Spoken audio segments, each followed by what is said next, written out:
I'm Virginia Goodson Tubb, Shotgun Kitty Tubb's granddaughter, and I live here in Beatty, Nevada now. Our ranch was sold to Fish and Wildlife, and they got all of Ash Meadows and all the ranches down there. There's no ranchers in there at all anymore. It was a going. My grandfather had brought longhorn cattle out of Texas, and then there was another family brought Brahma cattle out of Texas and New Mexico into Ash Meadows. And we inbred.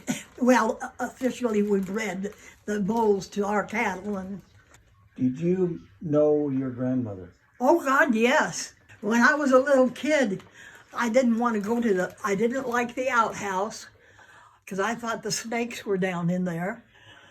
And I wouldn't go in there. I'd go out by the chicken pen and go potty.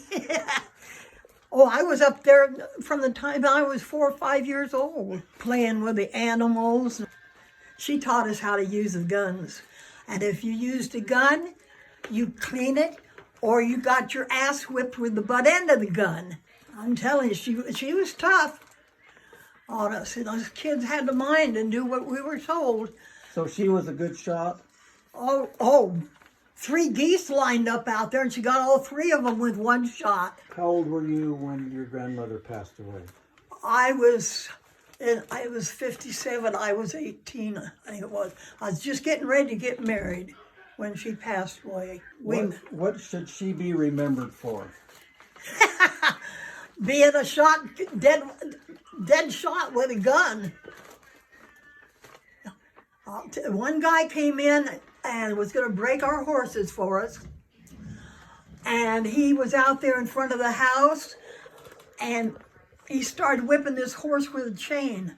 She drew down on him and told him, "You get down off that the horse and get your ass out of here now, or I'm going to shoot you."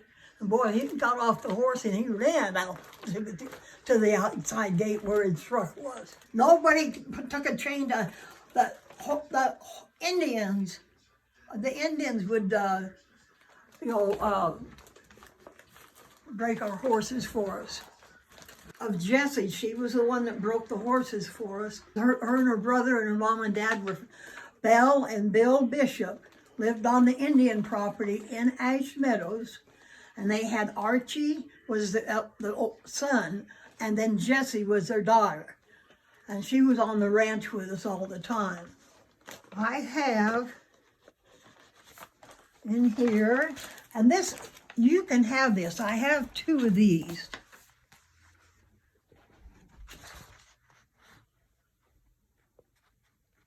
Okay. And it's one of the older books on. Here's my grandmother in the sunflower. She was 4'11" and only 4 feet around. That's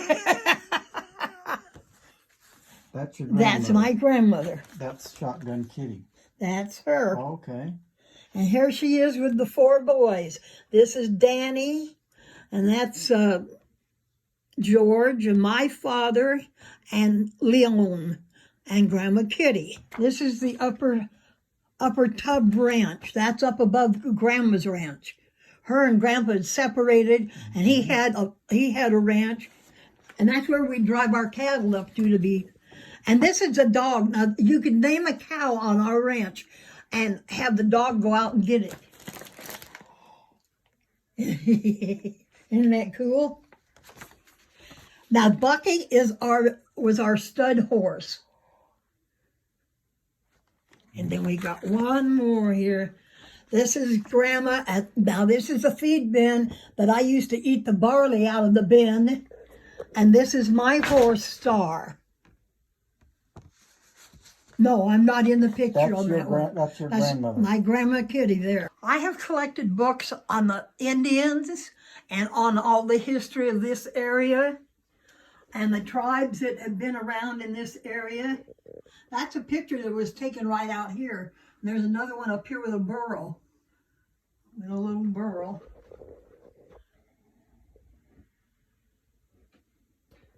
Virginia, can you tell me a story about Death Valley? I can tell you about us kids piling in the back of the truck and going down to the inn at midnight, and we broke into the pool down there. Of course, the guide knew that we were coming, and we went in and we went swimming, and then we cleaned up after ourselves and everything, and we came back home at daylight. And we told everybody we were in the pool at the inn. Well, you couldn't have been, it's locked. And I says, well, you just don't know what I could do. Yeah. We used to get on the wild horses and go up to the Devil's Hole in Ash Meadows, and we go skinny dipping down in the hole. We loved it down there because the cold winds don't get you down in there. Now the government has fenced it off where you get, or you might drop down one of the hot air holes over there, but the goddamn snakes are in there. It wouldn't get me down in those hot air holes. And that's quite a place up there at the Devil's Hole. And that temperature and that water changes when there's storms coming, just like out here at the hot springs. This hot springs, that's volcanic. And whenever a storm seems to be coming, the water temperature changes. Can you tell a story about Death Valley Scotty? No, Grandma Kitty knew him, and he used to come out to the ranch. Now, we went up to the castle. Us kids went up in the clock tower.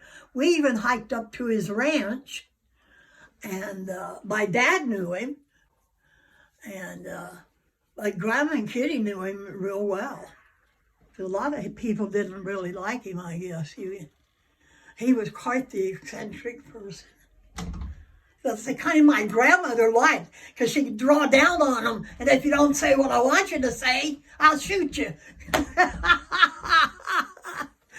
Oh. But he liked coming down there because she would shoot cinnamon teal and cook them in the cast iron Dutch oven in the wood stove. And he said he liked them that way because she put the potatoes and the carrots and onion in with it. I took a cinnamon teal to school one day for lunch, and somebody said, "What the hell are you eating?" I said, "A cinnamon teal with rice and apple dressing." God, you eat weird things. Well, a month later, I took something else to school. Oh, squab. We raised a bunch of pigeons, and of course, before they fly out of the nest, they're really good and tender to eat. So we brought a bunch down to Pasadena, and my mom cooked them. And I had one of those for lunch one day. And the kids wouldn't even sit and eat with me anymore. I loved it. I loved the peace and quiet. What are you doing? What are you eating? What are you doing? I says, "I'm eating, leave me alone, or I'll draw down on you." Oh, I've been up that tram at the Keane Wonder. It was dangerous when we went up it. It was awesome. You could see all over Death Valley on that thing. We hiked it up, right up over all that wood and stuff, which was kind of dangerous. Dick died, and then Phyllis and I went to drinking. Oh, God. She could outdrink anybody in Beatty, and then lay her head down for 2 hours and be full sober and drink some more. Oh, and I worked for her in the hotel. And when we got done, we'd go have a bite to eat and then go drinking. There, I was down below Shoshone, down to the date farm down there. Okay. I got to go out and help pollinate. That was cool. I was down there for a whole day, and they had come in for lunch, and I got to talking to them, and they said, "Well, you want to come out and help us pollinate?" And I said, "Yeah, we get to screw dates." And that guy just turned purple, blue, and green. The guy that was with him says, "That's the way she's always been. She's just like her grandmother." It was one of the Indian kids from down around Tecopa. It was really funny. My dad was a jokester. When I got into geology at Pasadena City College, the teacher looked at me and he says, "Oh, I hope you're not going to be like your father. I said, no, I came to learn. And he says, how did you get in my class without chemistry? And I says, you want me to take a test? And he said, no, I'll just let you ride along and I'll see how you do. I was the only kid in the class that got an A. They said he never gave an A. Well, I had a whole glass cabinet full of all rocks according to intensity, hardness, and atomic weight by the time geology was done. There's platinum back in here, and I told the guys that were drilling, they were having breakfast down at the little restaurant down there. And I said, oh, you know there's platinum back there too, don't you? And I said, you know, if you put flotation tables in, you can get copper, the silver, the gold, and the platinum.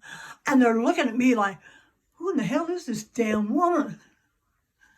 Well, when you've been around it all your life, you know, and I read up on it all the time. And I love my burros. We used to bring pancakes up to feed the prospectors. We'd come up out of Death Valley for the summer. We'd come up, we'd feed the burros pancakes.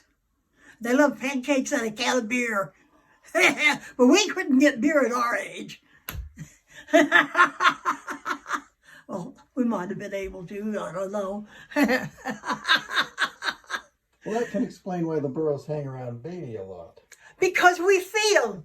I buy carrots for them. People across the street were making pancakes for them. We put out water troughs. And if we can afford a bale of hay, which is $25 a bale now, and it was $25 a ton years ago. And I was 12 years old driving a 2.5-ton truck into Pahrump to Brady Brothers. And my sister and I would load the hay while my dad was at the bar. That old bar that was out on 372 that burned down. Do you have any stories about brothels? Judy and I used to deliver the laundry in the back door at Ash Meadows and at Crystal and at Bill Martin's. When the laundry was going at Death Valley Junction, we did all their trick towels for them. Oh yeah, we loved Marta. And she was an artist too. Can you tell any stories about atomic bomb testing? We used to sit out at the ranch on the porch and watch those go off on top of the ground. And my dad died from cancer. He got cancer working out there 17 years. We got a hell of a settlement too. But the cattle got sores, the chickens, if we killed a chicken and had ulcerated sores on it, we boiled it and fed it to the dogs. Yeah, the animals got sores all over them, ulcerated sores. The radiation was so hot in Ash Meadows, and then up there where all those sheep died up there. I watched that. I was with Mr. Revert, Art Revert, and I stood on the corner over here by the hostel over here. And we watched it, and he says, oh my God, it vented. Oh yeah. I said, well, you know what?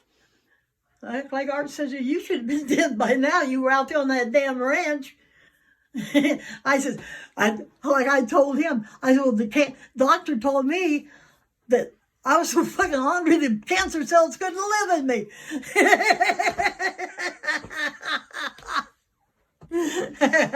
What about UFOs or aliens? Well, we saw back in the 50s, we saw a lot of the weird things in the sky over Ash Meadows. And the Air Force didn't say anything about it. Now, when they were testing that bat machine, as I call it, I was going to Tonopah to the doctor for something. And that dry lake bed off to the right up there, you'd see this big wing thing. I even drew a picture of it for the Sergeant Elwell from the air base. And he says, you did not see that. And I said, well, I got the papers out of the damn dump. He says, you better get them to me before you go to jail. They had dumped a load of stuff out at the Beatty dump, and I found this book sealed in plastic, and I brought it home, and it even had pictures of things where things had landed out there, the tripods and stuff in it. And if I'd had a copying machine, I'd have copied them. But I didn't. I was living in that little house when it. What happened to the book? I had to take it back to him, or he came to the house. And they never did find out who dumped that load of trash out there, because he'd have been out. He'd have been gone, I guess. Weird. And they were doing their military services things the other day across through here, and there was a big plane, and I'm looking at it, and there was something on this side of it, and I what? Tell me more about the bat plane. The bat plane was the one I saw. I'm on my way to Tonopah to the doctor's. And coming back, you didn't see nothing. And just a cloud of dust out there. And I got to talking to of course, they had me on the shuffleboard team because I could shoot from either end with either hand. And they said, you didn't see that. You didn't see that. Oh, no, you didn't see that. Well, over the years, I saw 2 or 3 other different things out there. Like what? Well, they had a little silver bullet, like the little ones they used to have. They used to come over our ranch and trim the top of our cottonwood trees. You mean jets? Yes. And they buzzed one of the cowboys out there, and the horse bucked him off. And he says, the next time, he said, I'm going to have my gun and I'm going to empty it into him. I said, yeah, well, blame me, Pete. I said, we'll all be packing guns pretty soon if they keep buzzing us. And I was going to Pahrump one day, and one of their fighter jets was flying eye level from Lathrop Wells down to 160. They go through there, and you can see them. You can even see the pilot in them. And it's really strange because here you're going like this and he's going like this. And I'm doing 78 miles an hour, but he's doing more than me. We used to take poor Bobby Revert. We'd take him down in the riverbed and roll him in the mud. And his dad says, why do you have to do this to him? Why can't you kids play normal? I says, what do you mean? This is normal play. Poor Bobby. He when he got married. I says, yeah, Mary. I said, I used to play with him in the riverbed. And she looked at me like, Did you ever gamble at the exchange? oh, hell yes. Well, I took about $3,000 out of there one night, playing quarters with an old man from Panama. Are you saying this was a great place to grow up? Absolutely. I wish I could do it all over again.